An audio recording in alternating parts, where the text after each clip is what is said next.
Good day. I'm Jason here at So Creative. I'm here in front of our Sebo vacuum area because I want to talk to you about a couple of our Sebo vacuums that we've got in. It's these two right here. They're a nice little upright, and they're both very similar, but a little bit different as well. So this is the Felix, and this is the Dart.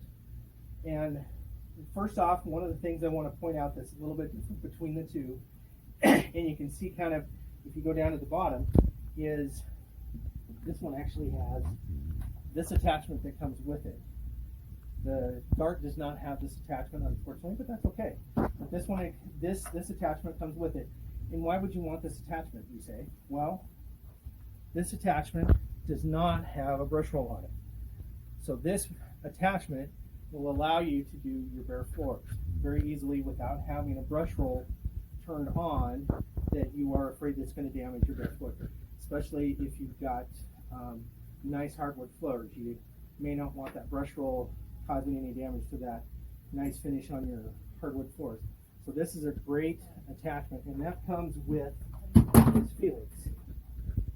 And it's a very easy thing to do. You push this little button where my thumb is, push that button. Of course, I'm trying to do it in an awkward way, so I'm going to turn it over. Push that button, that comes off. Make sure you got it lined up. Hear that click. Click goes in. Now I'm ready to go out and do the bare floors. That is the plush carpet on your toes in your bedroom. Then this is the dial you would use to change the height of the brush roll or the power head on those different carpet heights.